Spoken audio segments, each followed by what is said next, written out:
Hello. So today I'm going to be analyzing East Asia and the rest of the world, more specifically Japan and America, and how those two specific countries, places are linked through robots. And the reason for me doing this is to kind of bring to light how um, the culture exchange of the East and the West can be linked through certain aspects, specifically kind of this globalization. We're all connected by this globalization, and Japan and America are kind of linked through robots. So let's get into it. I want to first explain what globalization is.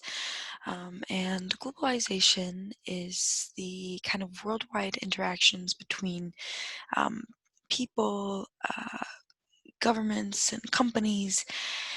And the importance of these interactions is that it can impact the places that they are being shared to, such as America impacting Japan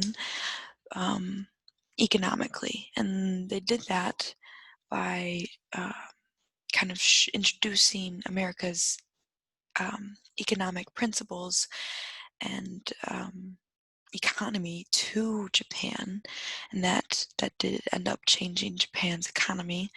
And one example of this, we see in Tokyo, Japan. This picture is taken from Tokyo, Japan.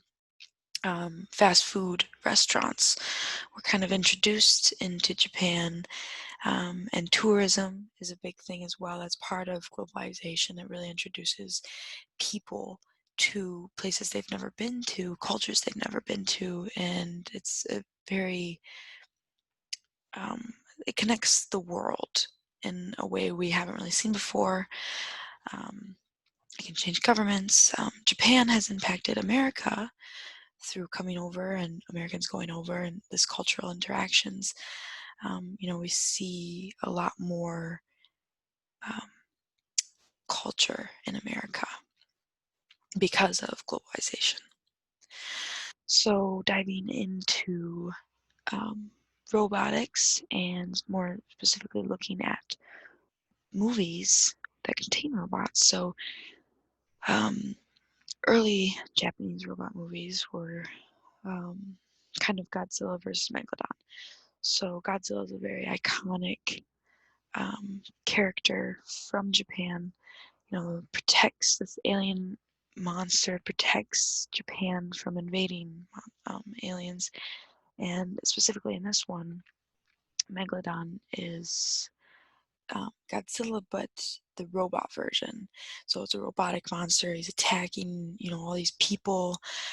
People are dying, and so robots are bad. This is bad, evil villain that is trying to take Godzilla down, and that's bad. But that was back in 1973. In the more modern world of today, we see that Japan kind of sees robots in a much different manner. And, in Cyborg She, the two main characters of this movie are a human man, and we discover later on that there's this female cyborg who protects him and is much more human-like. She has trouble adjusting and learning about human ways and acting, normal. But she's, she's portrayed much more nurturing, more very beautiful, but strong and protective of this man. And we see that in the robotics of Japan today. Japan is much more developed in their robotics. This first picture, it was the Robot of the Year of 2009, and as you can see, portrayed, very human-like, trying to portray a female who can be seen more caring, less threatening. And then the second picture is of a robot that they developed that can sense human emotion. So they called it the robot with a heart back in 2015. And, so this kind of shows that Japan sees robots as the future. They see them as not harmful, very helpful, can be a very positive thing on their culture and on their world, on helping people, which can be very different from how Americans view robots, as which we can see through um, these movies. The bottom picture is the Terminator, and we can you can already tell it's a very, angry looking man, a very strong built, but kind of scary robotic cyborg. And the Terminator, so he actually does defend, in a way, humans from other evil robots. But, he is on the outside a man, granted a very beefy, kind of scary man, but underneath is a very scary looking robot. And that's kind of how Americans have viewed robots, as kind of scary. The more that they develop, the scarier they can be. Especially in iRobot, we can see that this kind of a fear of robots, very different from Japan. Will Smith is the lead, and he, right off the bat, thinks robots are bad. The robots in this movie are supposed to be, caregivers, helpful, like delivering groceries, taking care of the elderly, helping with families, kind of babysitting, very helpful. And then something happens and something goes wrong, and the robots turn against their humans. And it's very scary, and Will Smith gets to the bottom of it and kind of solves what happened was there was a bad man that was controlling the robots. So that's kind of the view of robots from American perspective, is that the more advanced that they get, the more likely they can be dangerous or damaging. But there's also this other side of the less human ones, the ones that are more like Wall-E from the 2008 animated Disney movie, Wall-E. He's helpful, he's cute. We can see that in Star Wars 2 with the BB-8. Everyone loves BB-8 and R2-D2. Very cute, pet-like robots that can't really, if they malfunction, they won't hurt Americans or people in general. And we can see that the effects of Japan on America is that they have kind of pushed Americans to start thinking about a robotics race. There's not one at all right now, because East Asia, China, Japan, they're very advanced in their robotics, and America's kind of gotten a late start on that, with, I think, one of the more advanced ones being NASA's big dog in this left upper corner.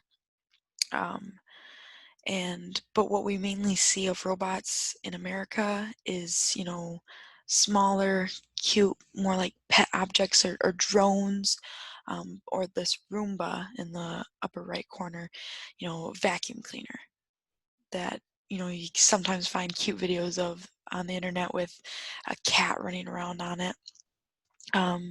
Because the more advanced robots scare Americans. I grew up thinking, after seeing pictures of the robots in Japan come out, I was like, wow, that's, I got it in my head from the Terminator, these could be bad robots, or from iRobot, that they could malfunction and turn murderous. which is very different from Japan and their view of robots, but they're linked together, you know. Um, Globalization has connected the world on such a high level, especially with the introduction of the internet. Um, but Japan has this impact on America with robotics. We really weren't looking into robotics before, but since Japan has been so successful with their robotics field, it's kind of more of at the forefront of Americans' minds. Um, and they're kind of realizing that maybe robots could be helpful, um, and kind of investing in that. And so this exchange has been, I think it's been beneficial for both.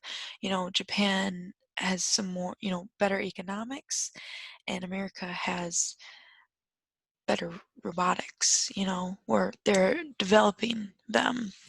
And I think the future of this impact is that America is going to be investing more time in robotics, or investing more time and money into Japan and their robotics, because um, they do have some incredible robots. The robot with a heart, that was amazing.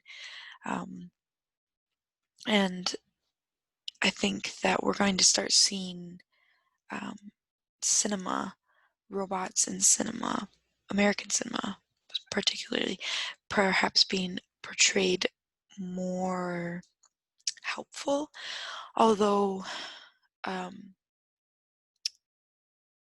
bad robots in movies do kind of appeal more to the American um, audience for some reason. I mean, I think it's like this scare factor. And after watching Cyborg She, that movie was great. It was really good. But overall, I hope that that you enjoyed this presentation. And as they say in Japan, sayonara.